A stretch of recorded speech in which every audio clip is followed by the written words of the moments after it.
Good evening.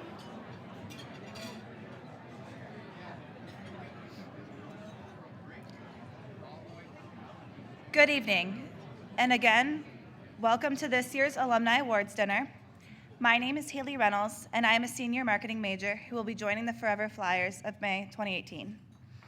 We are surrounded by inspiration this evening. Seated among you are members of the University Board of Trustees and Honorary Trustees, and the President's and Provost's Council. We are also joined by our alumni volunteer leadership, which includes the Alumni Association Board, community leaders, the Dayton Executive Committee, reunion co-chairs, the Alumni Awards Committee, and members of our advisory councils. And several of our Marianists are here with us tonight. I would like to ask this next group to stand and be recognized. Those alumni who have previously received an alumni award, thank you for being here. You can stand.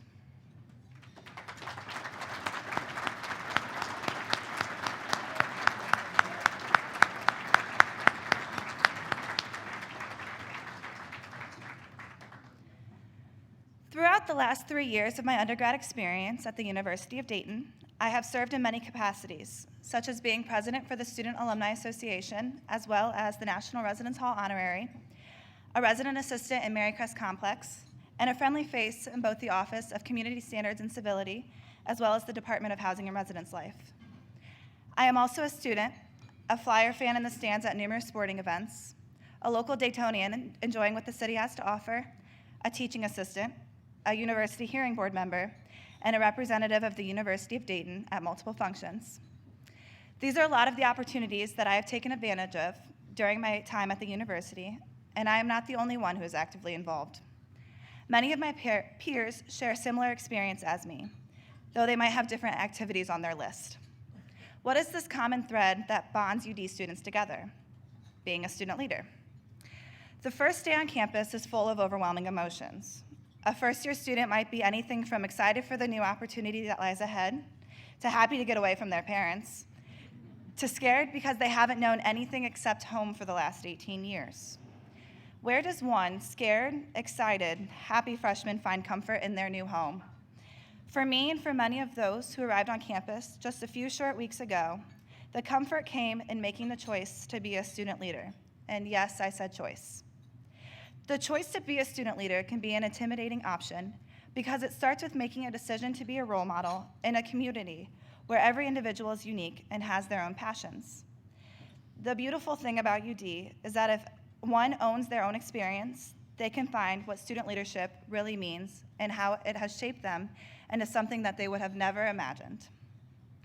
For me, whatever I got involved in on or off campus, I wanted to set an example, as many did before me, to show the world what the university is teaching me, a commitment to community and to each other.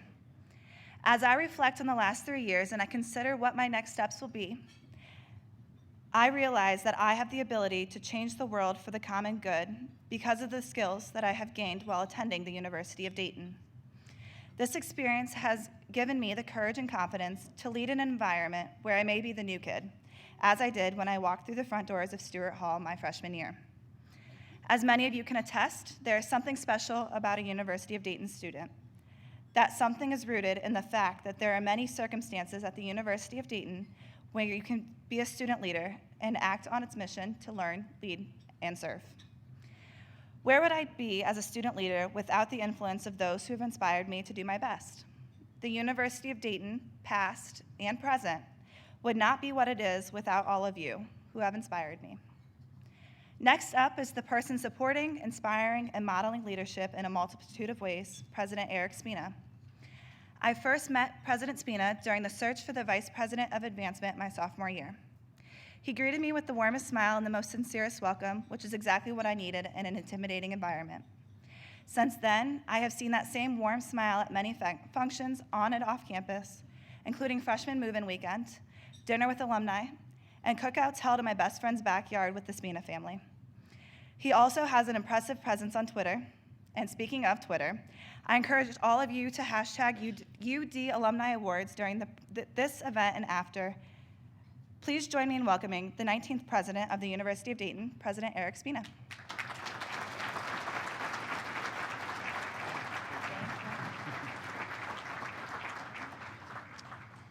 Thank you, Haley, for a wonderful job. It's been wonderful interacting with you. I said before, we're not going to let you go, so I don't want to hear any more of this senior talk. So I'm really thrilled to be here tonight to honor some of our most selfless and gifted alumni who represent the best the University of Dayton offers to the world. Our students have come to believe that they can change the world, as Haley just said, because of the lives that you all lead. Think about the significance and the importance of that for a moment. Our students really do look and really do follow and really do see what our alumni do, how they conduct their lives, and the difference that they make. I firmly believe that our students are drawn to UD because of the path that all of you have charted as students and alumni, a path of selfless service to others, to your communities, to your cities, to the world. There's a virtuous cycle here at this great university, and I thank each and every one of you for the critical role that you play in defining our difference as a university and enabling our greatness. Last year, I asked our alumni and our campus community to think big, even audaciously, about the future of the university. How do we honor our past as we imagine and shape our future? More than 3,000 people weighed in on that discussion, and now people are helping push us towards a path to be known as the University for the Common Good. That has always been our aspiration here at the University of Dayton throughout our history, but today we're imagining an even bolder and brighter future with the common good as a clear cornerstone. We're asking ourselves, how will we educate students to confront the tests facing humanity? How will we work together to shape a more just future for all? How can we engage students and conduct research that makes a difference right here in Dayton and around the world? You'll hear much more about our strategic vision and its implementation in the coming days, months, and years. But tonight, though, is a time to celebrate. As I've gotten to know our Alumni Award winners, I've come to deeply admire the way they have lived the mission of the University of Dayton in their everyday lives. They have made a real difference in the world. And to be able to celebrate their achievements here tonight is truly a blessing for the university, and I think for all of us. Thank all of you for being here tonight to honor them. I offer a special thanks to Rick Granite, who, as we heard, is not here with us tonight. Also to Ray Blakeney, who you'll see again momentarily, the president-elect of the Alumni Association. And also thanks to the Alumni Awards Committee for shining a spotlight on the individuals who we're going to honor tonight. Now, our honorees will tell their stories in their own words, but I'd like to offer just a few words about how they inspire me through their lives of imagination, action, faith, and service. John Gravier and Molly McCready, both 2008 graduates, heard a call to serve and answered it. Both are dedicated to educating children, whether in under-resourced communities in our country or in Uganda, where former street children now receive scholarships. John and Molly, who graduated from UD less than 10 years ago, certainly putting me to shame, stand out for their imagination and their belief in the possible. I admire John Barron's dedication, loyalty, and service to his alma mater. He's brought lessons from a successful 43-year career in business to our faculty and students in engineering and business disciplines. John, I love your passion, and I appreciate your counsel.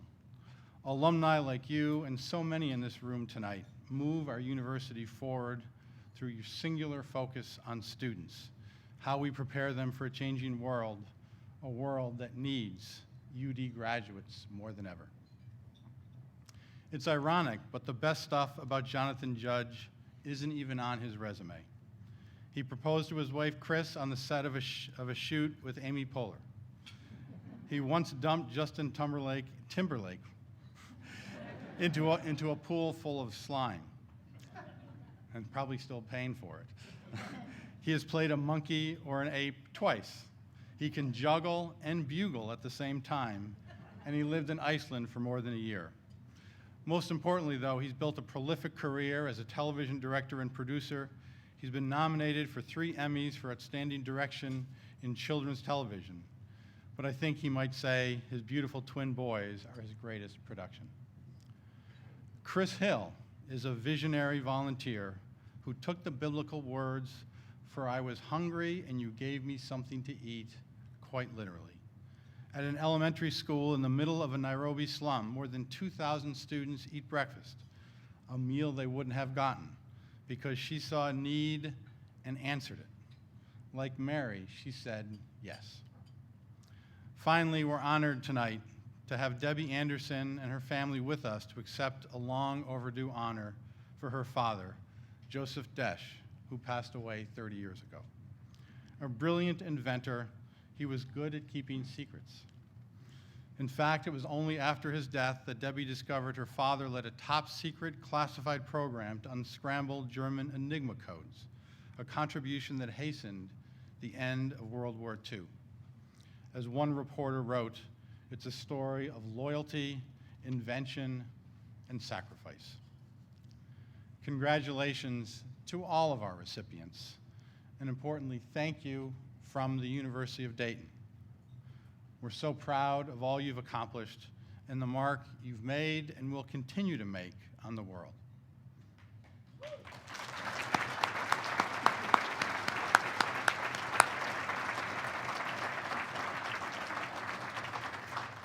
We'll now see a video on each individual, and then one by one present the awards.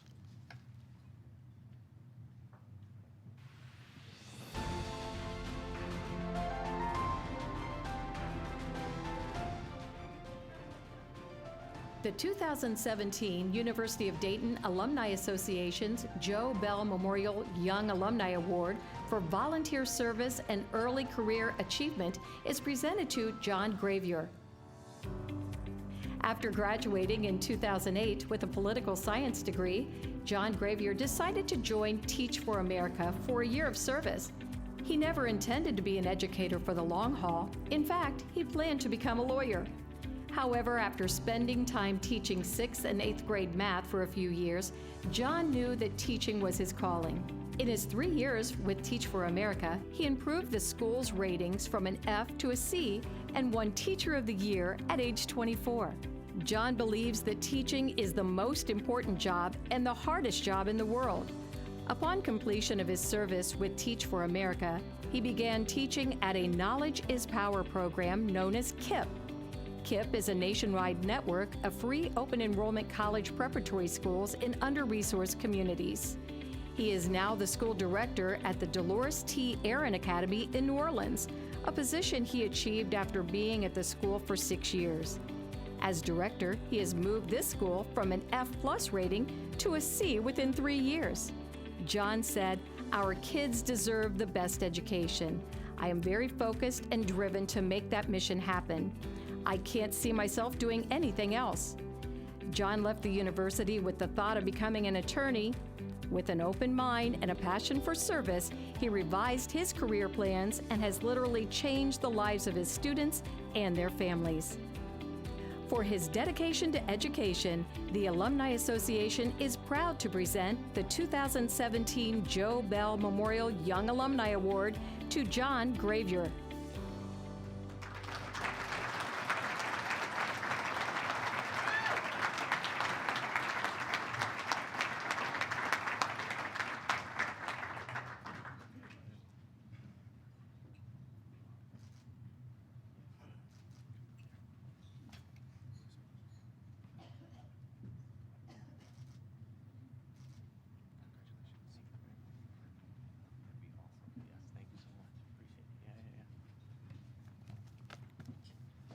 Good evening.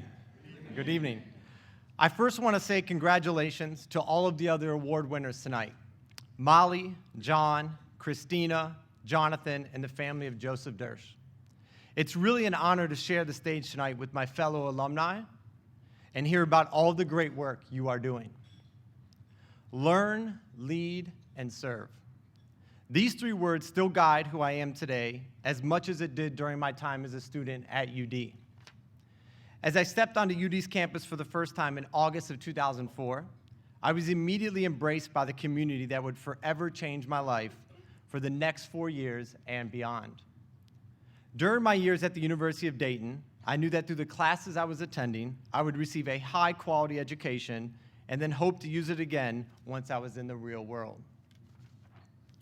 But it wasn't always those moments in the classroom that were the real lessons of learning.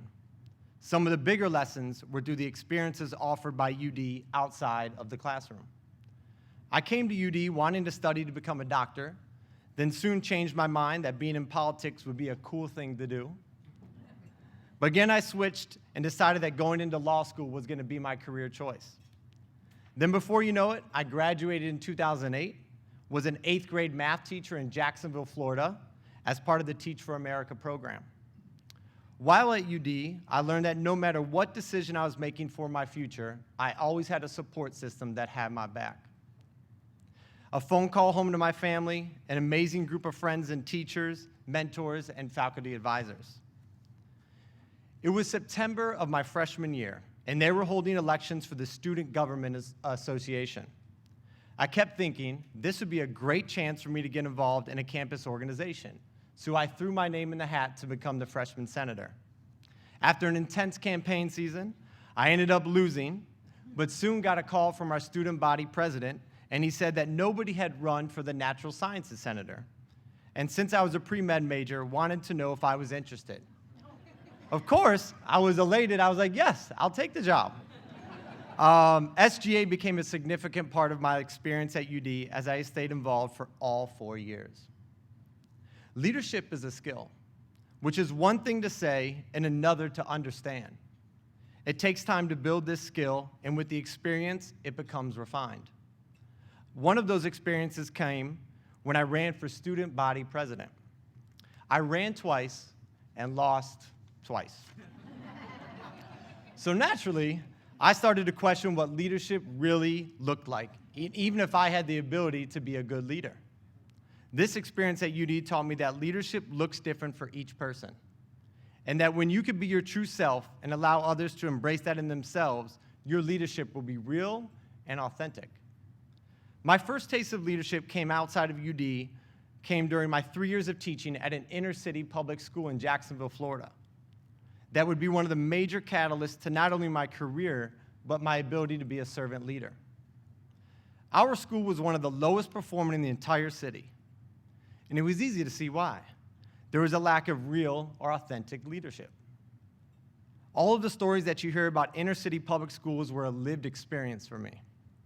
We assumed that because our students came from homes and neighborhoods that were plagued with poverty and violence, that we didn't need to expect much from them at school.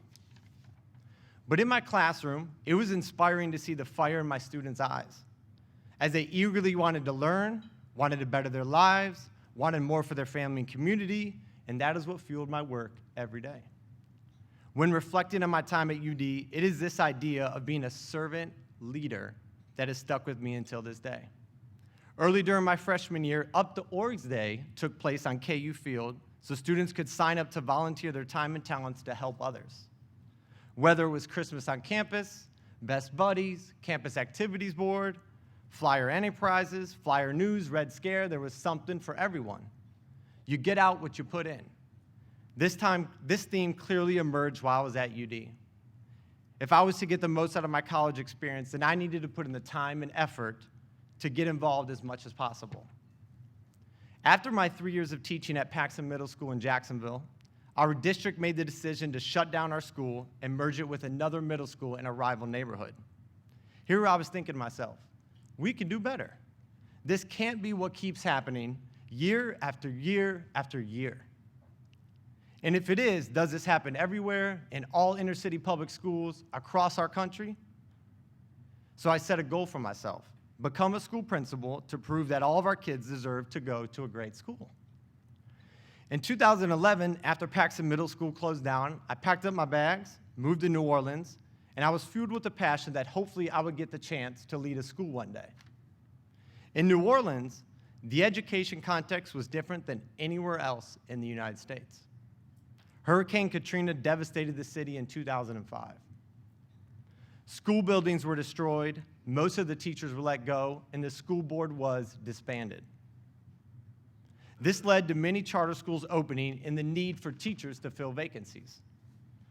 What I soon realized was that my time in Jacksonville was not unique to Jacksonville, as I witnessed the same educational inequity in New Orleans, which was even more intensified after the math of Katrina. During my second year in New Orleans, I was working as an instructional coach at a school where the current principal made the decision to leave in December. And I was asked to step up and be the principal for the remainder of the school year. I really didn't have a choice. It's kind of felt like one of those things where you're voluntold to do something. I was only 26 years old at the time and didn't have any formal school leadership experience, but knew that this is just what I had to do. At the end of that year, our school was performing in the bottom 5% of all public schools in the city of New Orleans, and we were rated an F, which put us in danger of being closed in the state of Louisiana. It was then that I made a promise to myself, our students, our community, and our teachers, that I wouldn't leave and I would be there to ensure that no matter what the circumstance, our students would be able to attend a great school right there in their neighborhood. 6 years later, I'm still keeping that promise as the principal at Dolores Tiernan Academy. We're now a C+ rated school and in the top 25% of all public schools in New Orleans. Our goal is to become a B-rated school at the end of this year and be one of the highest performing schools in the city. In Martin Luther King Jr.'s letter to Birmingham Jail, he writes, "Injustice anywhere is a threat to justice everywhere. We are caught in an inescapable network of mutuality, tied in a single garment of destiny. Whatever affects one directly affects all indirectly." Most of all, my time at UD taught me that servant leadership is about fighting against the injustices that we see. Education is the civil rights issue of our time. Whether you live in Dayton, Jacksonville, New Orleans, or anywhere else, every child deserves someone to have their back and make sure their fundamental right to a high-quality education is not taken away. I've been blessed to spend the last 10 years working on behalf of the justice that our kids deserve. And I can't imagine doing anything else. I absolutely love what I do. The most important people in my life are seated right here tonight. My mom and dad, my sister Liz, my brother Chris, the love of my life, Sarit, and the best friends a guy could ask for. My UD roommates from 224 Keyfaber. I have to give that shout out. Jimmy Parks, who nominated me for this award, Greg Sisoka, and Kyle Stahlberg. Growing up, we could do that. Yeah, that's good. And Phil Bronson. I only had a few roommates, so I had to keep them down. Growing up, my parents made an incredible amount of sacrifices so their 3 children could have the world. And I owe this night to them. They're my heroes. This may be the only chance in my life where I could say thank you in front of this many people, so I don't want to pass it up. Thank you, Mom and Dad. I love you.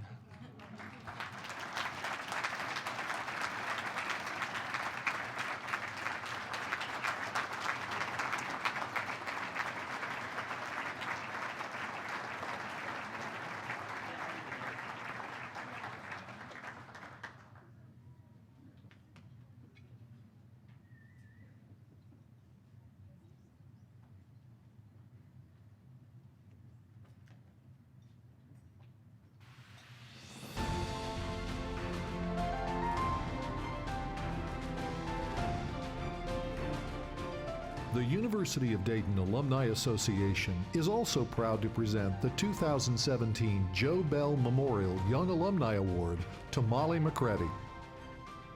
In 2007, Molly McCready established the nonprofit organization Child Restoration Outreach Support Organization, CROSO, which is dedicated to providing post-secondary scholarships to former street children in Uganda. Molly earned a bachelor's degree in psychology in 2008, but envisioned CROSO during her junior year when she studied abroad in Uganda. At the end of the semester, she had to write a paper and was struck by the children's needs as well as the injustice of overcoming great obstacles to learn. She said, "When I interviewed one of the oldest boys, I was really surprised to hear he had been accepted to a university but couldn't go because of a lack of funding. I was struck by the injustice of his situation. He had lived on the streets as a young boy and had overcome countless obstacles. I couldn't believe that he was getting stopped now." When Molly returned home, she gave a presentation to her church about her experience. At the end, a fellow parishioner came up to her and said, "Tell your friend to start dreaming because I'm going to pay for the rest of his education," which in Uganda is $2,500 per year. She then founded CROSO, which seeks support of both time and treasure to fund the mission to provide an alternative for the lives of the street children in Uganda. Headquartered in Chicago, CROSO is composed of a large group of volunteers who believe in the work and share Molly's passions. The organization has now supported more than 30 former street children by providing post-secondary scholarships. Molly said, "Working for CROSO is one of the ways I have found to acknowledge what's possible when people are given opportunities, and now my job is to inspire others to see that potential too." For her passion to serve the street children of Uganda, the Alumni Association is proud to present the 2017 Joe Bell Memorial Young Alumni Award to Molly McCready.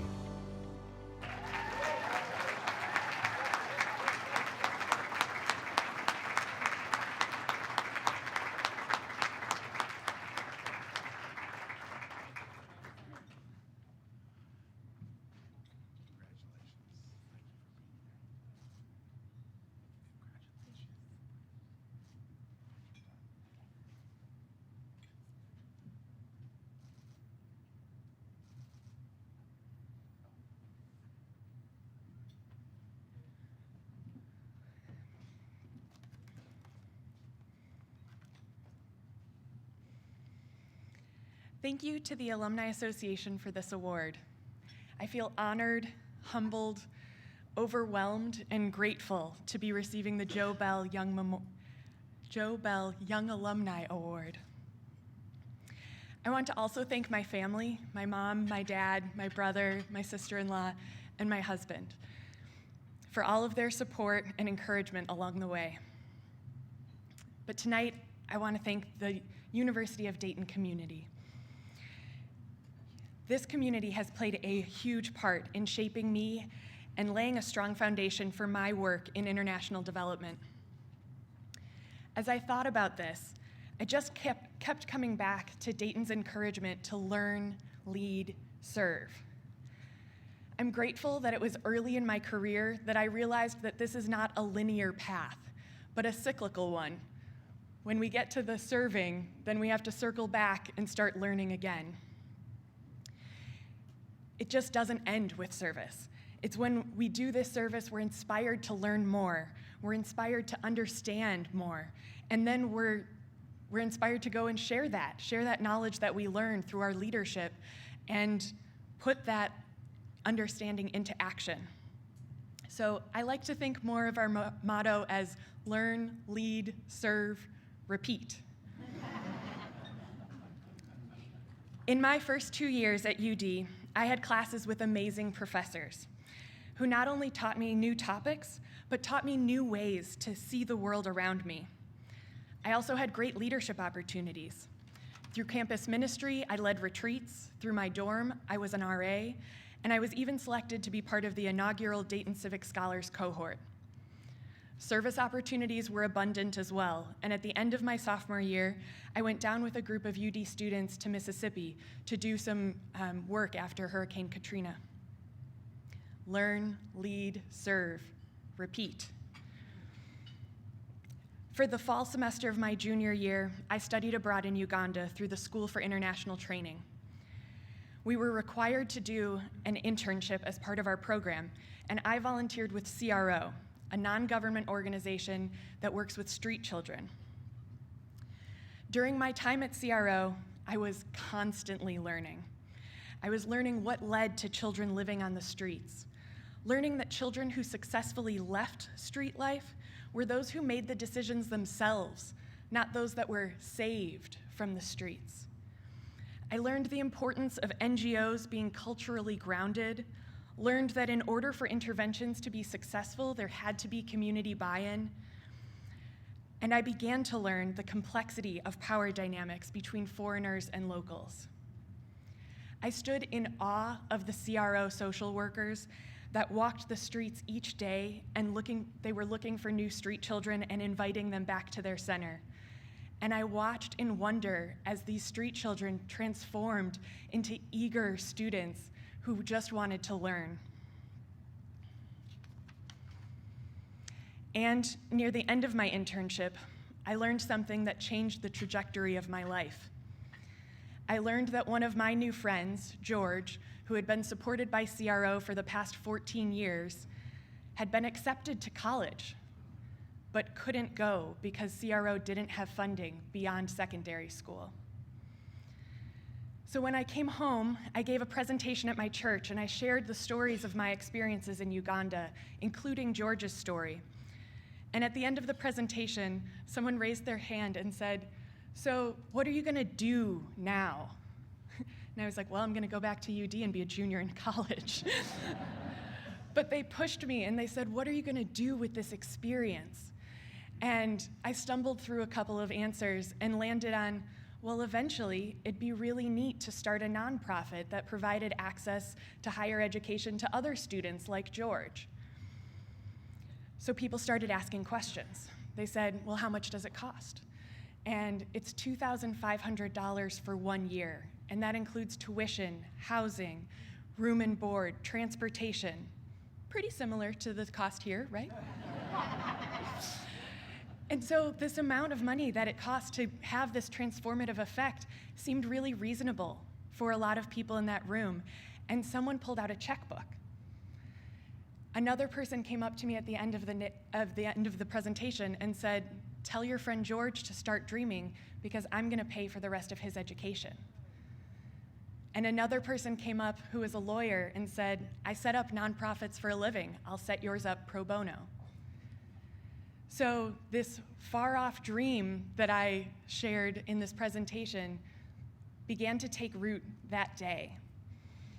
And luckily, nonprofits require you to create a board of directors. So I surrounded myself with people who were a lot smarter than I was. And we started to form CROSO, CRO's support organization.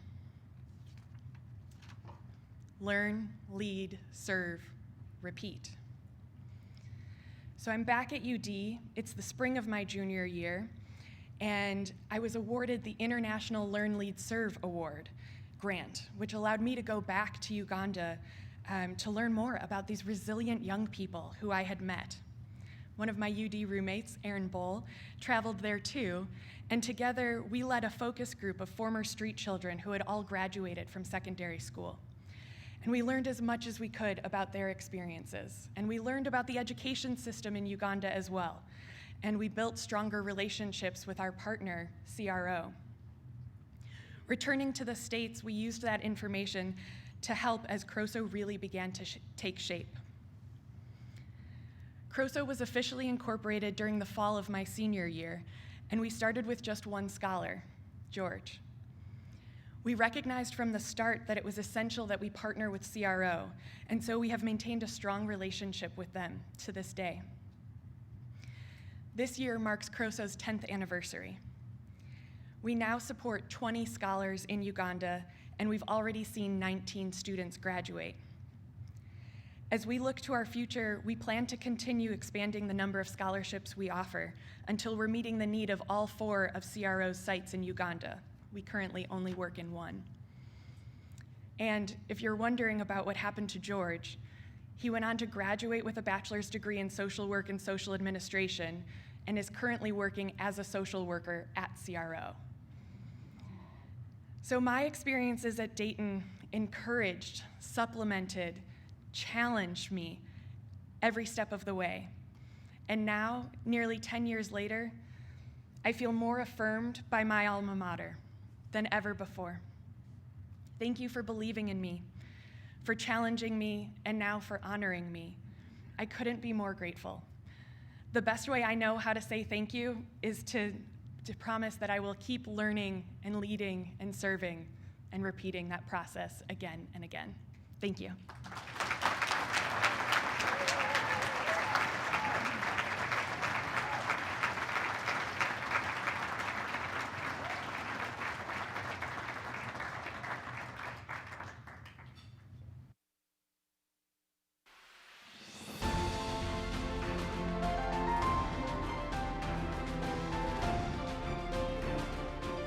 Tonight we honor John Barron with the University of Dayton Alumni Association Special Service Award. John Barron has served the university in just about every way possible. He began volunteering 25 years ago with Alumni Relations and has been a constant figure since. He has served on his reunion committee twice, the Alumni Board, both as a member and director. He has been the executive in residence at UD, working on initiatives including the Innovation Center, Ethos, and the Center for Competitive Change.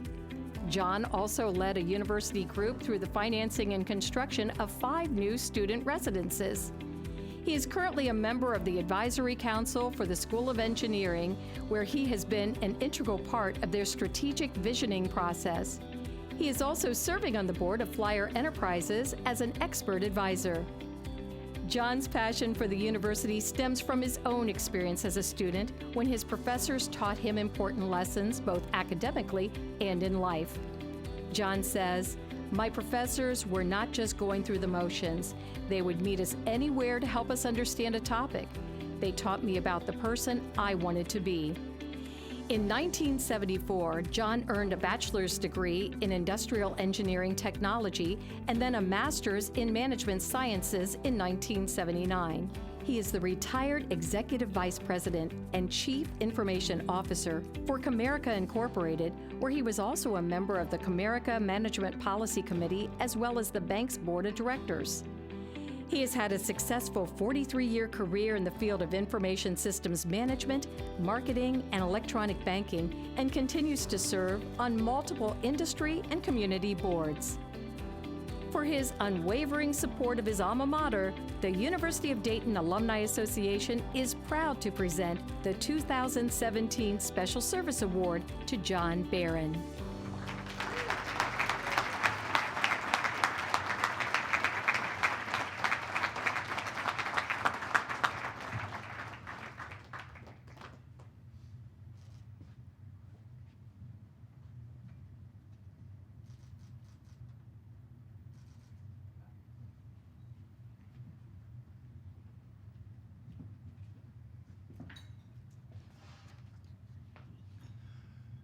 After listening to the 2 young individuals as well as the other awardee recipients this evening, I'm not sure why I'm even here, but nonetheless, good evening.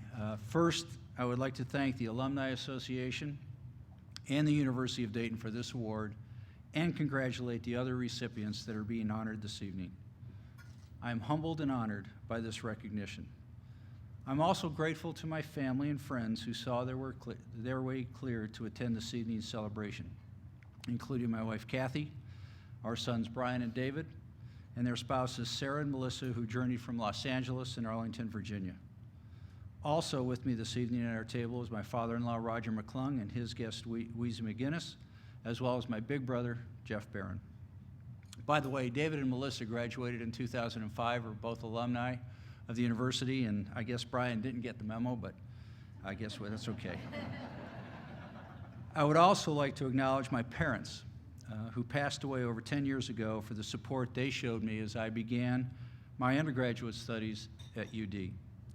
I think, as many of you know, freshman year is all about survival. And when I struggled early in that first semester, it was their encouragement and support that helped me get through those very tough times. I'm often asked, how did an engineering student from UD end up with a career in banking? The answer is quite simple, really. In addition to my curriculum as an engineering student, I was also educated to become a complete person, or as we later called it, the complete engineer. And while attending UD, I discovered something very important. I learned how to learn. I went to class with some of the smartest people I had ever met and knew that if I wanted to compete, I would need to learn in a way that enabled me to comprehend and retain the knowledge from the difficult technical courses in which I was enrolled. That discovery helped me succeed not only at Dayton, but throughout my professional career. While attending UD, I came in contact with a faculty of not only some of the brightest minds, but a caring and concerned group of professors that truly put the student first. As a senior, we did not have any graduate assistants to work in our labs or act as a proxy for the professor during exams. So our professor of operations research, who also happened to be my guidance counselor, tabbed my buddy and me to serve as graduate assistants, including monitoring exams that we had to take ourselves. It was the trust and confidence that he placed in us, which is something I tried to emulate throughout my life. So back to engineering and banking. As an engineer, you are taught how to think, solve problems, use logic, and trust in your judgment. Those are skills which I use daily in the execution of my job duties. Well, besides having responsibility for the bank's operations, my real job was to create an environment for everyone else to succeed. Because at the end of the day, you want to make a difference in people's lives, positively, hopefully, and add value to whatever you are responsible for. I'm very fortunate to have attended the University of Dayton. Along with my high school, Cleveland St. Joseph, UD provided me with the foundation of Christian principles and values which continue to act as guideposts even today. And occasionally, a little bit of Catholic guilt doesn't hurt. The combination of Christian values and the experience from UD taught me to become socially responsible as well, and to give back to the communities and organization which have given me so much. In addition, the many people that I have been fortunate enough to meet academically, professionally, in the community, and socially have helped me form lasting relationships for which I am extremely grateful. When Kathy and I moved to Dayton from Greater Detroit, where we had lived and worked for 20 years, we both wanted to get connected in the Dayton community. We researched various organizations in which we had an interest and then decided where to get involved. So in addition to my serving on the advisory council and as the executive in residence for UD School of Engineering, Kathy and I are involved with several other organizations in the area, including serving on the board and various committees for the Dayton Performing Arts Alliance. Kathy also volunteers with SICSA, and I am on the board of the National Aviation Heritage Area and have recently been elected to the board of Flyer Enterprises here at UD. Additionally, as a member of the 100 Men Who Care, I've learned of the great need of so many organizations here in the Miami Valley. My point to this is to leave you with a challenge, to get involved with your community, church, school, or wherever it is that you have an interest or a passion.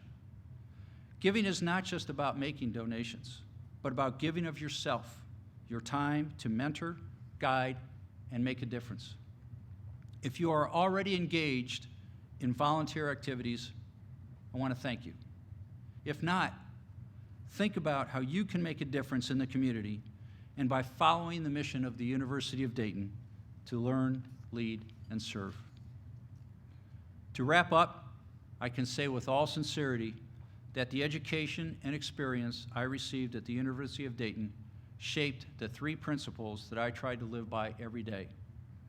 I hope I have instilled these principles in our sons and that they will pass them on to their children. They are, do the right thing, take responsibility for your actions, and be happy. Thank you again for this honor, and thank you to the University of Dayton and the Marinus Charism for helping guide and develop our future leaders. Thank you.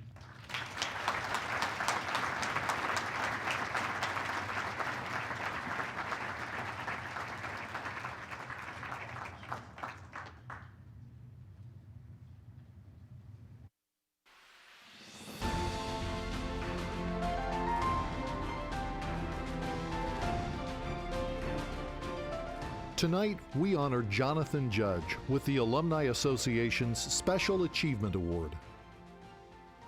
Not many people can say they dunked Justin Timberlake in a pool of green slime and got paid to do it. But for Jonathan Judge, a 1993 graduate with a degree in English and Public Relations, that's part of his job. Jonathan has had a remarkable career as a television director and producer, directing movies and sitcoms. He has directed shows that have aired on Nickelodeon, Disney, Comedy Central, CBS, and HBO. Jonathan has directed 12 pilots, 10 of which have gone on to series. He has directed shows such as 100 Things to Do Before High School, Blue's Clues, School of Rock, and Life in Pieces, to name a few. Among his accomplishments, he is the recipient of the 2014 Directors Guild of America Award for Outstanding Directorial Achievement in Children's Programs, a winner of the British Academy Award in 2006 for the Best International Children's Show for Nickelodeon's Lazy Town, and has also been nominated 3 times for the Daytime Emmy Awards. Although he never imagined his current success, he believes the university prepared him to remain inspired and humble. John said, "Have a purpose and an intent in life, then work hard for it." Those things were instilled and encouraged at Dayton. For his professional accomplishments, the University of Dayton Alumni Association is proud to present the 2017 Special Achievement Award to Jonathan Judge.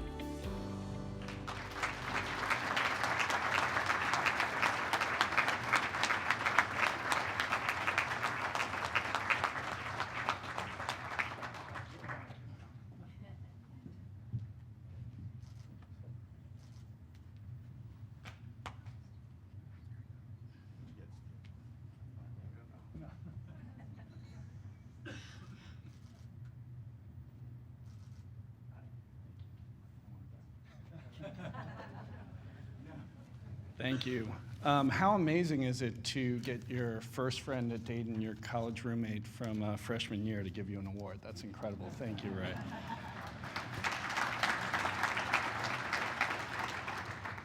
To receive this award from a place I love so much, from people I love so much, new friends, old friends, is truly humbling. More humbling is to be up here with the other people who have won this award. What incredible stories they all have. Learn, lead, serve, and dump Justin Timberlake into a vat of slime. That's, I don't know why I'm up here, but thank you. I am at heart a storyteller, so this will be a short narrative of gratitude, about 20, 30 minutes, so sit back and relax, get comfortable. The story actually starts at the present. My first and deepest thanks are to the woman I love, the woman who changed my life forever, my touchstone, the rock of my family, the incredibly talented costume designer and wife and mother and human being whose hard work and sacrifice has allowed me to do what I do. Her only fault is that she didn't go to UD. Thank you, Chris Field. All right, now we have to flash back, and the story goes to 1986. I need to thank the cute UD boy at the college fair in Long Island who met my sister, Ginny Judge, and charmed her. Ginny applied to Dayton because she met that boy. Got a scholarship, set off to UD sight unseen, 13-hour drive from New York, and landed at UD. I, of course, came and visited her, fell in love with UD, and that's why I'm here. So thank you, Ginny Judge. Ginny Horan now, and thank you, unnamed cute boy from UT. Also, right before we started, Ray checked the live feed on YouTube, and we had 6 people watching. I'm the youngest of 7. We're up to 13? All right, so thank you, my family, for bumping up the awards. Thank you to my mother and all my brothers and sisters. I have to thank the student editors of the Flyer News, who, when I was a freshman, I walked in and said, I want to write a weekly column for the Flyer News called Judge for Yourself. And they said, what are you going to write about? I said, I'll find stuff. Miraculously, they said yes. And what was important about that is it gave my first chance to find my voice as a storyteller. So thank you to those student editors. To Alan Kimbrough, One day, as a sophomore, a letter arrived at my home. These were things that people wrote on paper and sent in the mail. And it was from a professor I had not met yet. And he told me he enjoyed my column, thought I had a strong developing voice, and recommended me for the Brother Ullman Award 3 times. Thank you, Alan, for confirming for me that I had a voice and that it was worthwhile. And also thank you for being the best entertainment and arts director a senior house could have. To Terry Risvey, Tom Columbus, Deborah Smith, Pam Huber, Frank Power, and Larry Burgess at the Office of Public Relations. Again, as a freshman, I was given a job at the Office of Public Relations, and you challenged me to tell better and more refined stories every day. And thank you for looking away when we published an underground newspaper called the Flyer Inquirer, allegedly. We did it in late nights after the office was closed. Those underground papers, before The Onion, mind you, are still some of my best writing, allegedly. To Paula Eck, who's not here tonight, but who walked up to me at a party and said, "You're John Judge? You're funny. Can't wait to read your next article." Thank you, Paula, for telling me that. It meant more than you can ever know. To Father Heft, Daniel Falk, who are not only amazing professors, but who have become now lifelong friends and supporters. To Brother Alex, who was also an incredible professor, who taught me English and narrative, and has become a lifelong friend and took me to incredible theater experiences in New York. Thank you, Brother Alex. To Ellen Campfield, who gave me my first copy of The Hitchhiker's Guide to the Galaxy. If you haven't read it, read it. And when I once mused it would be fun to make movies, said, "You should, you'd be great at it." And that is the moment in my life where the ceiling parted, lights shone down, oh! And I went, oh, I could do that. Thank you, Ellen. I said if I ever won an Oscar, I would tug on my ear. So there you go.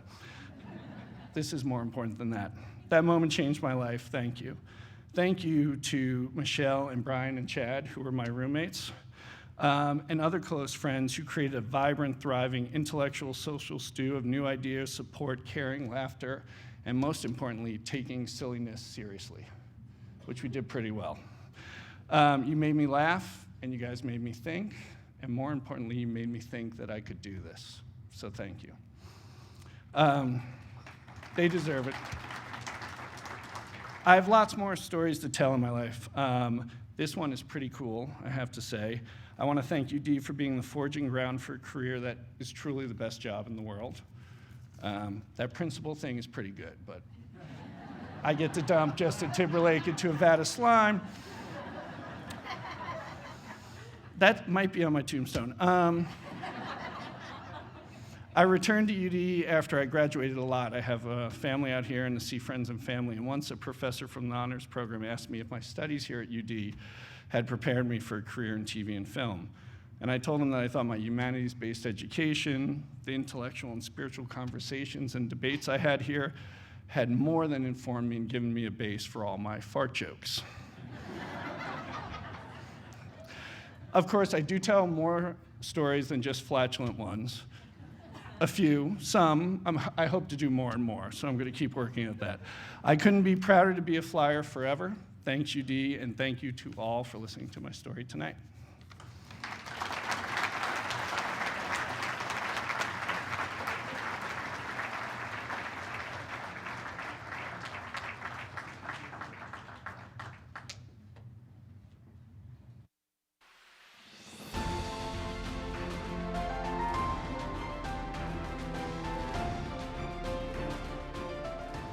Tonight we honor Christina Harold Hill with the Alumni Association's Christian Service Award. They call her Mama Uji. Chris Hill has visited Eastern Africa many times in the last 15 years. And every time she comes to Our Lady of Nazareth Primary School in the Mukuru-Kwanjenga slum of Nairobi, the word goes out, Mama Uji's here, Mama Uji's here. Anyway, Chris has been a very good friend of Marianists and of our projects in Eastern Africa, especially in Kenya. Originally making the connection through Brother Ray Fitz. And she has done so much. She has visited with the school, she has worked with the teachers, she's worked with the students. She started a creative writing program. She takes the students on field trips to places in Kenya that they would never see. And she and a colleague of hers have also begun a school for Maasai girls in the Rift Valley of Kenya. But perhaps the best thing that she's done, or the most distinctive thing, and it's why they called her Mama Uji, is she was really behind this Uji program. Now, Uji is a porridge that's like cream of wheat, except it's made from maize meal.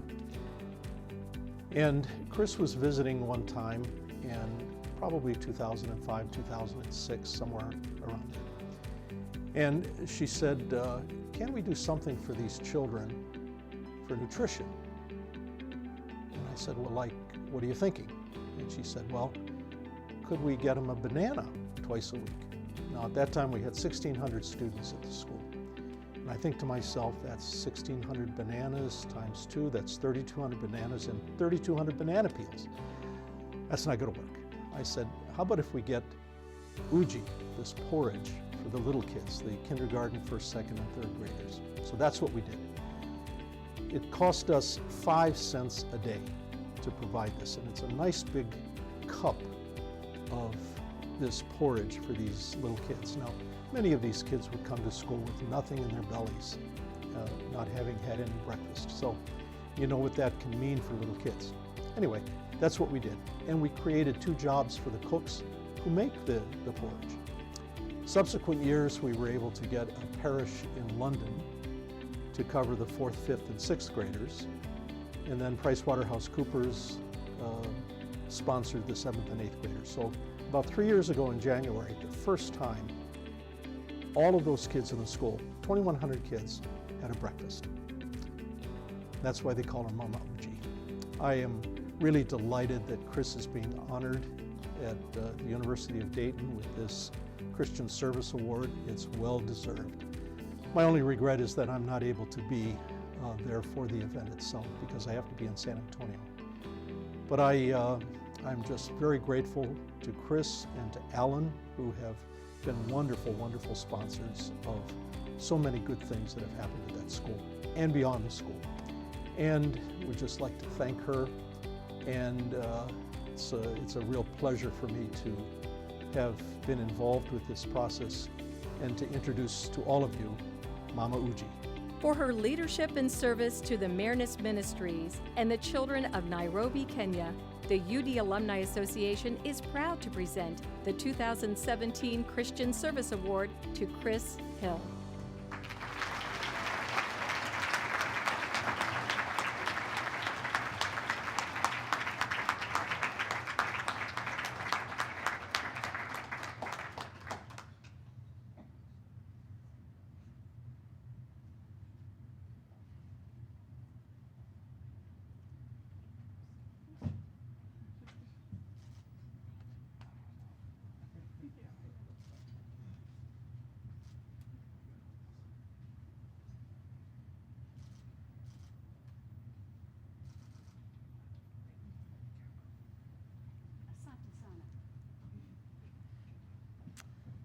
Wow, he just did my whole speech. Let me see my, oh, where am I? Where am I? Did I, I'm sorry, Eric, where am I?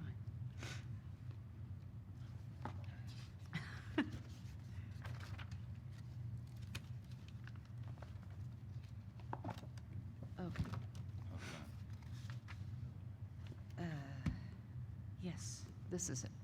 Sorry. Good evening, everyone, and thank you so much for coming this evening. I would like to thank my family first. Seriously, I did not expect that, and I can't thank Father Marty enough for all of those kind words. But I would also like to thank my family because they wave goodbye to me twice a year, and I think it's getting easier and easier sometimes for them to do it. But I would like to thank my husband, Alan, my daughter, Tricia, my son, Brent, his wife Jill, and their 3 beautiful daughters, Mackenzie, Ava, and Charlotte. Their support is extremely important to me, and I cherish it. As you heard, this all started in 2001 with a question from Brother Ray. There's the man to blame right there. He asked me at a dinner what I was doing with myself, and I said, I'm planning to go on a safari with 15 other people. And he asked me where. I said Kenya. And he asked me if I could possibly go and visit the schools there, and I didn't even know that the Marinists had schools in Kenya. But I couldn't get away then. So when I came back, I called Brother Ray and asked him to have lunch, because I said, you need to tell me about the schools, because the one thing I knew for sure was that I was going back there. I had to go back there. It was the most non-religious spiritual thing that I had ever felt in my life. The people, the culture, the animals. It is a complete package. If you haven't been, go.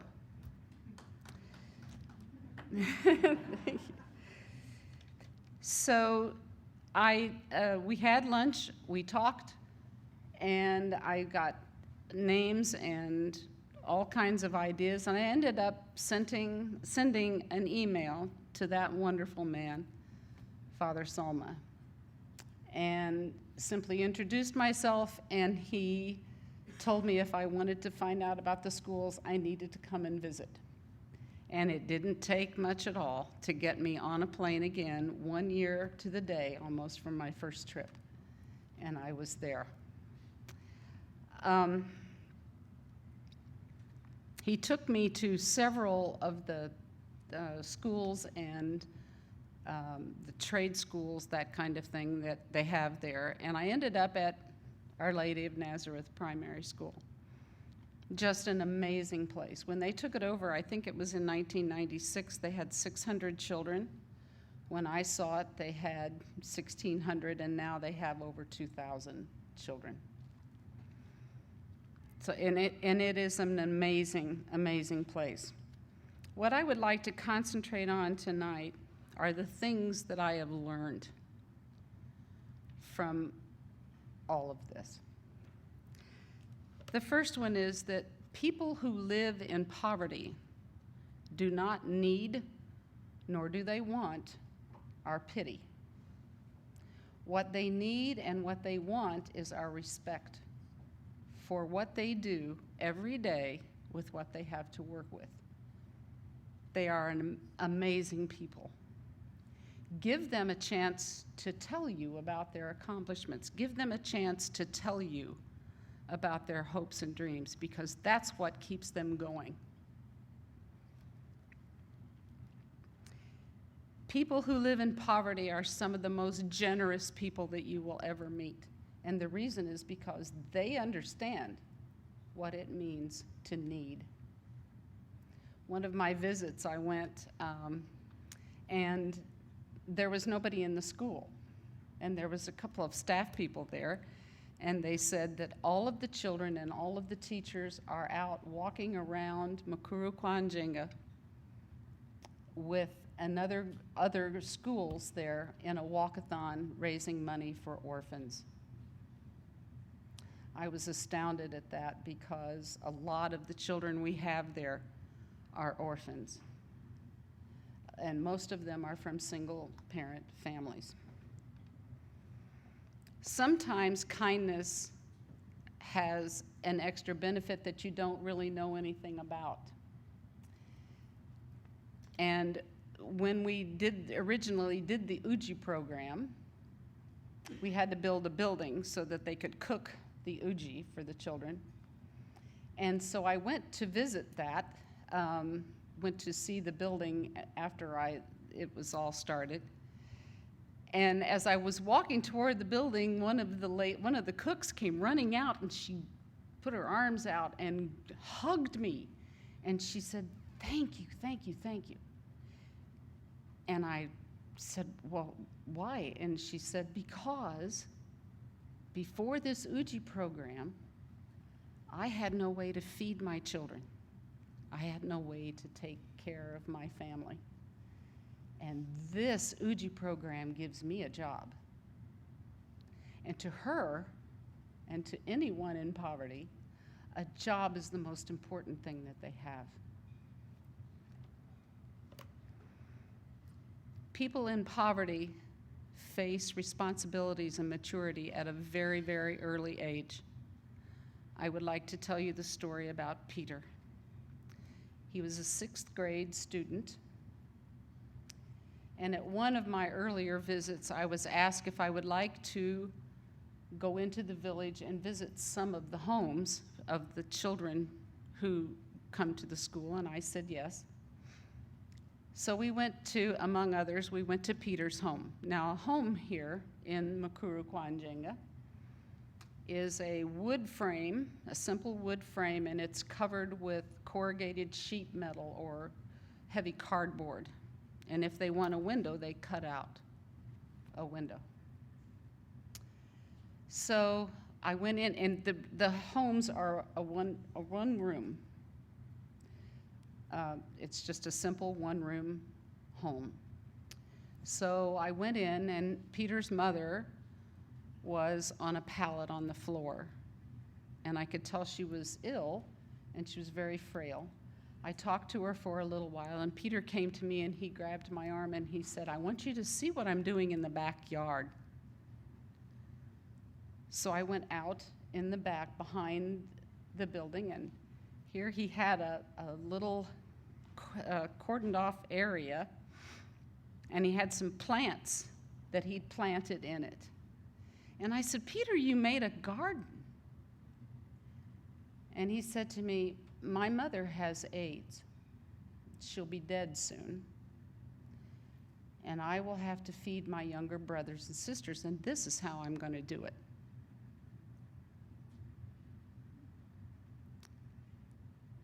It is amazing to me how much courage that young boy has and how much responsibility he is willing to take.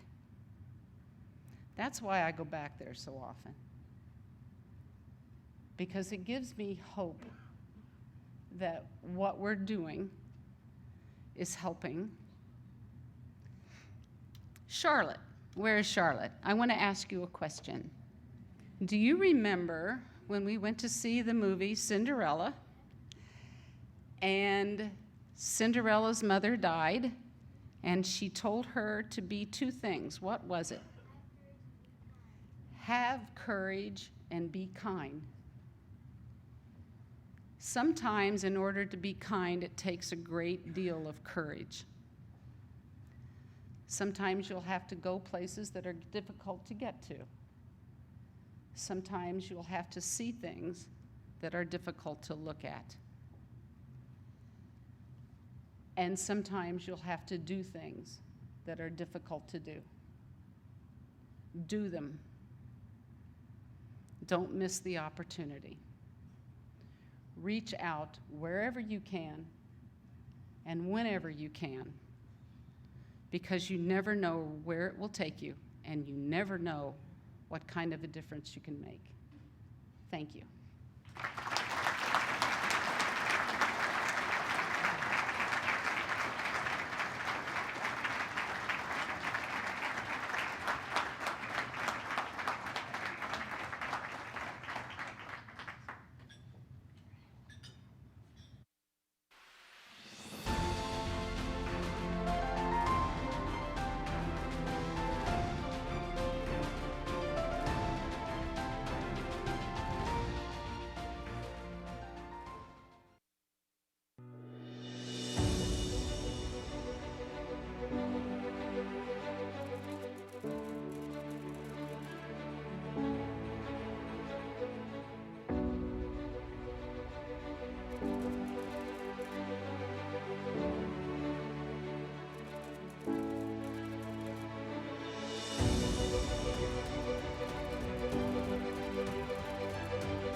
Joseph Desch was born in Dayton, Ohio in 1907.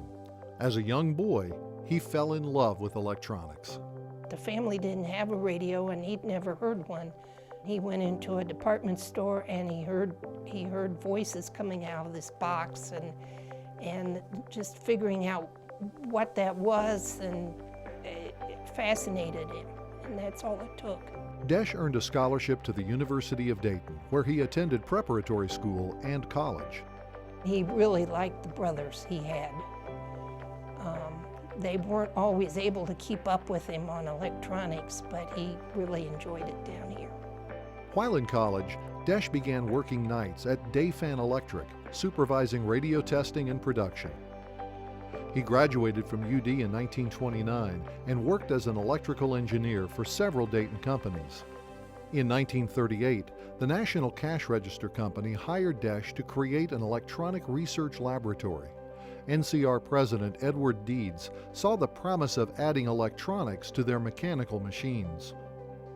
By 1940, Desch and his colleague Bob Muma had developed an electronic calculator using thyrotron tubes. With World War II raging in Europe, Desch's lab was awarded several military contracts. He worked on a high-speed electronic counter that, unknown to him, was used in the Manhattan Project. The United States had not yet entered the war, but German U-boats were mercilessly attacking American supply ships. The Navy needed a way to decipher German communications to avoid attacks. It was hoped that if we could break their code, know where they were going to be, know what their strategy was, that we could more effectively counter the German U-boats in the Atlantic. The German Navy was using a device known as the Enigma machine. It was an electromechanical device that scrambled the letters used in the messages sent over radio. The Enigma machine was literally able to generate billions and billions of potential combinations of letters that would lead to what looks like a scrambled and almost randomized message. It was very, very complex, and the Germans did not think it could be broken, and that actually worked to our advantage. They were so sure that their codes could not be broken that became really kind of lazy in using it. By guessing at the underlying German text, British codebreakers were beginning to have success breaking the code. To run through the many possible combinations, they built an electromechanical device called a bomb. This machine was helping them regularly break codes generated by the three-rotor Enigma. But when the Germans added a fourth rotor, the number of possibilities became overwhelming. There was no way to break the code fast enough. The U.S. Navy wanted to use electronics to build a faster version of the bomb. They turned to Joseph Desch. The Navy established the Naval Computing Machine Laboratory in NCR's Building 26. The team faced many challenges, and Desch was under tremendous pressure to develop a working machine. Because he was of German descent, Desch was watched constantly. The Navy commander sent to oversee the project lived with Desch and his wife Dorothy in their two-bedroom house in Oakwood. He gave a tremendous amount to the war effort, not only in what he created, but it also had a tremendous personal cost to him. Early prototypes faced many challenges, and the team worked long hours trying to overcome obstacles. The first U.S. Navy bombs were delivered in 1943. The cryptanalytic bomb that Desch helped build here in Dayton, Ohio is important because it's both an electromechanical device and an electronic computing device. In a way, it sets the stage for the next revolution in the history of computing, which was to start advancing the idea of a sort of a central processing unit tied to memory. So here Desch is sort of creating the beginnings of what is the memory bank of the very earliest computing devices. The NCR team continued to manufacture and make improvements to the bomb. As the war progressed, codebreakers began focusing on the war in the Pacific, and the military goals shifted from defensive to offensive. He came to understand that if his machines worked, people would die. Now, it saved American lives too, but nonetheless, his work would be used to target other people. And that weighed very, very heavily on him, and he actually did have something of a breakdown toward the end of the war. He was really conflicted. he really had a very strong moral code. It tortured him, it really did. Despite his reservations, Desch's work helped save many lives and expedite the end of the war. In a secret ceremony in 1947, Desch received the Medal for Merit from President Truman. In the citation, he wrote, "By his brilliant originality, superb skill, and immeasurable perseverance, he contributed important technical developments of great significance in the successful conclusion of the war." Joe Desch hung the citation in his family's home, but he never told anyone what those technical developments actually were. After the war, Desch continued to serve as an advisor to the Navy. His work at NCR resulted in numerous patents, and he continued to be an integral part of the company until his retirement in 1972.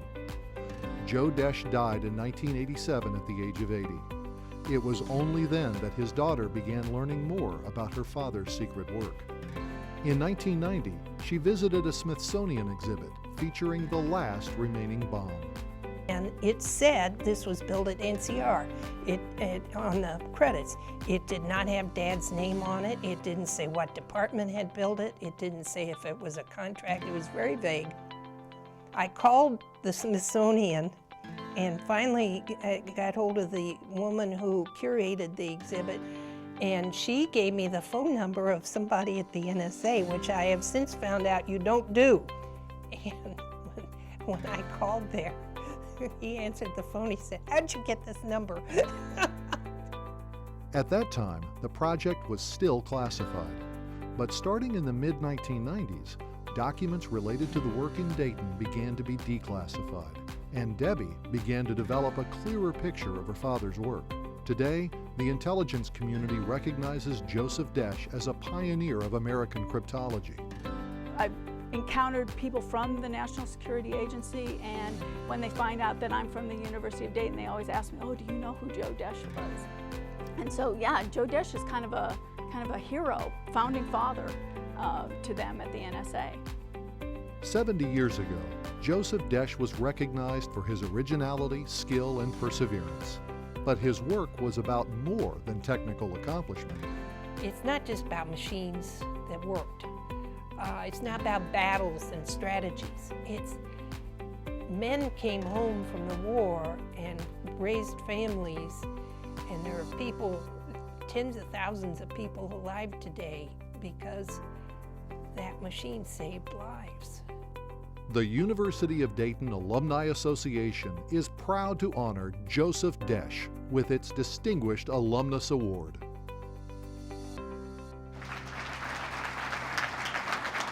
Accepting the award on his behalf is his daughter, Debbie Anderson.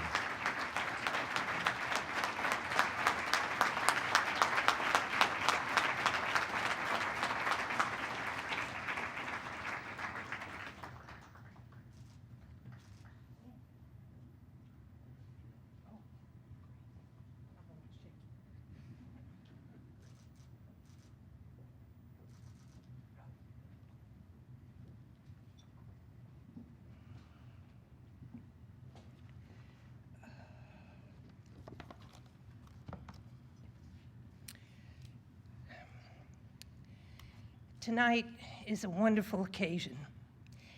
I'm very emotional. I actually moved myself there.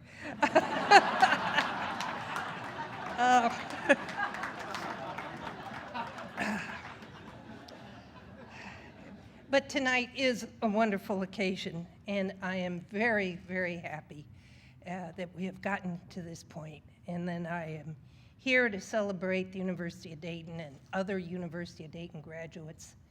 And by the way, I stand in awe of the other 5 graduates. It's been a wonderful evening. And it is all the more special because my dad is getting the Distinguished Alumnus Award. I'd just take a minute to recognize my family members. My first cousin, my only first cousin in the Desch family, is here with me, Ed, who is also a UD graduate, and my son and my wonderful daughter-in-law are here. I do wish my husband was here tonight, and he's very much on my mind. I believe the grandchildren have got him watching the stream. He is one of those 13 people. He worked for 45 years at the University of Dayton. We met at the University of Dayton. We're very much University of Dayton people, and he would enjoy this so much. But he's with 4 grandchildren and having a good time. Okay. As I wrote these remarks, I realized that my father's association with the Marianists and with this institution began over 100 years ago. It began at a young age, and it lasted most of his lifetime, in fact, all of his lifetime. Emmanuel Parish in the West Side was my grandparents' neighborhood church. Their strong faith meant that Dad began school at Emmanuel School and was taught by the Marianists. He always had jokes. He would tell this so much more enjoyably. Jonathan Judge would enjoy my father's rendition of his stories with the Marianists, but you'll have to take my version. He learned everything they had to teach. After 8th grade, my father assumed that he would attend public school, but his mother was determined that her son got the best education he could possibly have. And Dad told me that she personally persuaded the brothers to arrange a scholarship so that he could attend St. Mary's Preparatory School, where he began school in 1921.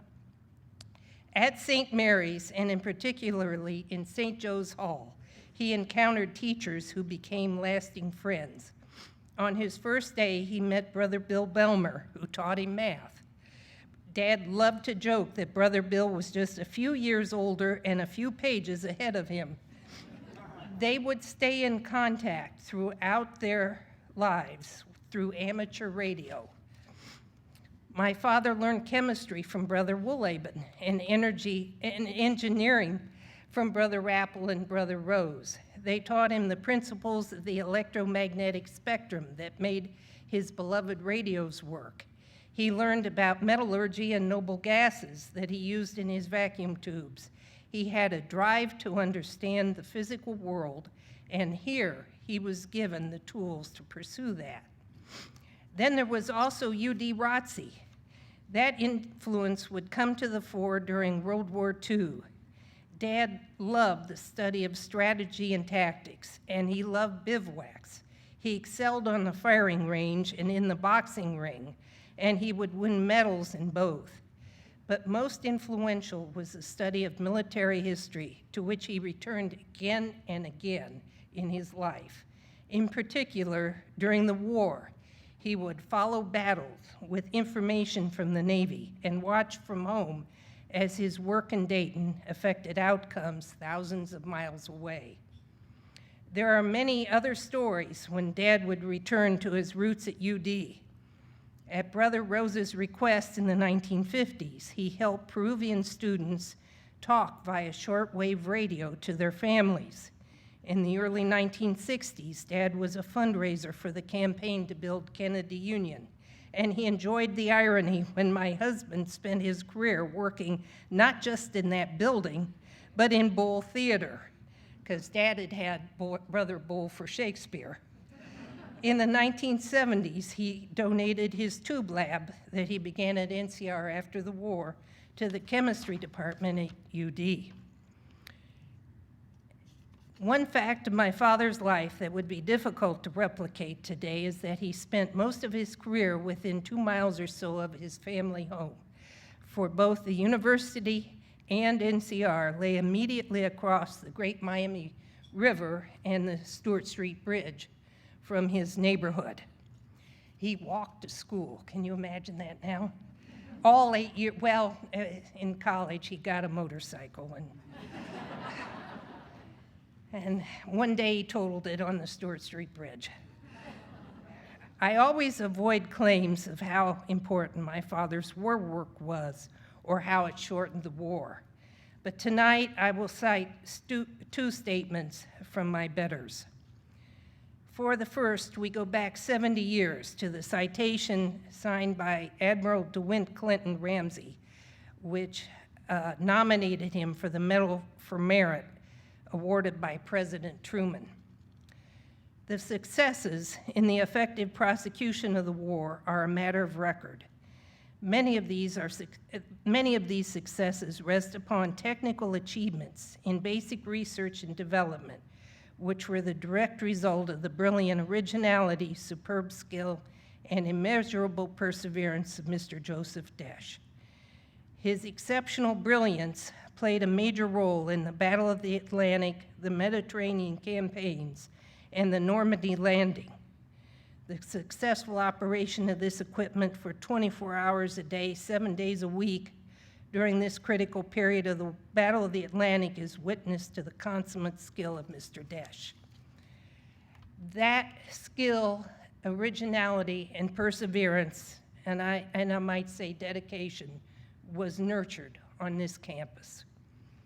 The second statement was delivered in October 2001 when the IEEE, International Engineering Organization, recognized my father's wartime lab as an international milestone in engineering. Lieutenant Steve Myers, a career naval cryptologist, addressed the veterans who were assembled there. In today's world of megabytes on the desktop, at one's fingertips, your accomplishments during that war may now seem a bit quaint, but the war was not quaint, and neither was your work. It was gigantic. The work was stupendous, and in the span of history, stands forward and remains so. I stand before you as a statement of this fact. For had NCR and its Navy experts not designed the bombs and carried your combined work to tremendous success, persons such as I would not have been born into the world that promises us all life, liberty, and the pursuit of happiness. And so I thank you for the Navy, for myself, and for the United States. And so, more than 90 years ago, Joe Desch crossed the Stewart Street Bridge and walked to St. Mary's Institute. From there, with guidance and learning, he essentially entered world history. Thank you.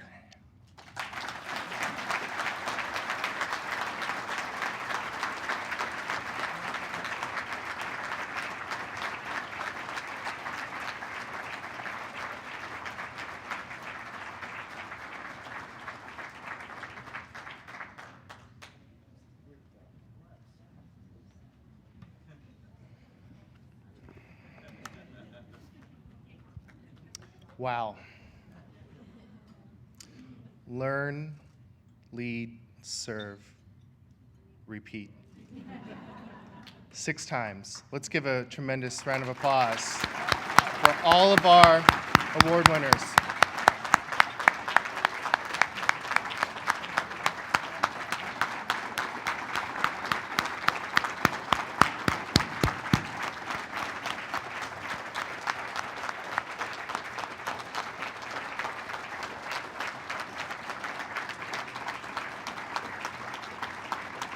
Thank you.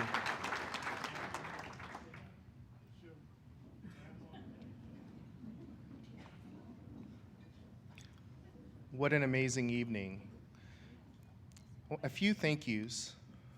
One, I want to thank our wonderful accompaniment for music tonight, Eric Street, one of our professors in the music department.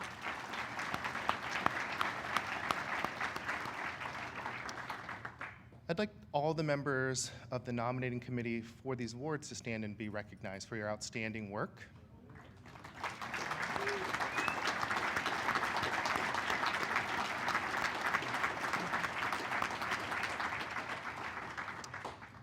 And I don't know when you all graduated, but I don't recall a single steak dinner at an event while I was a student here at the University of Dayton. So a special thank you to all of those that served the meal tonight. What an amazing meal.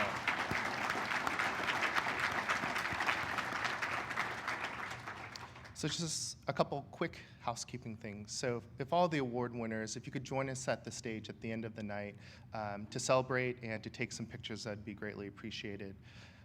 From the bottom of my heart, it's been an amazing opportunity to address and be a part of this night and to be with you. So thank you. I tried to do my best Rick Granite impersonation, so thanks for being so kind to me. I'd like to invite Chris Hill, the Christian Service Award recipient, to close the evening and give the benediction. Thanks.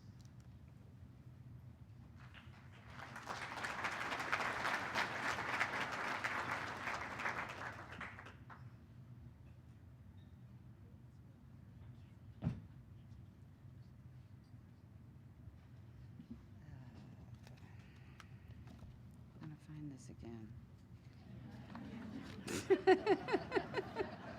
I have a hard time with this. Where? Okay. Heavenly Father, we gathered here this evening to celebrate the call to continue the Marianist traditions to learn, lead, and serve. We thank you for all the many blessings you bestow upon us. Especially tonight, we thank you for the years we spent at the University of Dayton, where we embrace those traditions as part of our education. As we go forward now, we ask you to show us the way to use our talents and our resources to make a positive difference, great or small, for all who are in need. We ask that you continue to bless us with opportunities to show by our example that our Christian faith compels us to do what we know is right and good for all people, of all faiths, of all cultures, and of all races. And whenever we partake of a meal alone, with family, or with friends, may we always be mindful of those who don't have enough to eat. Tunaomba hili katika Kristo Bwana wetu. Amina.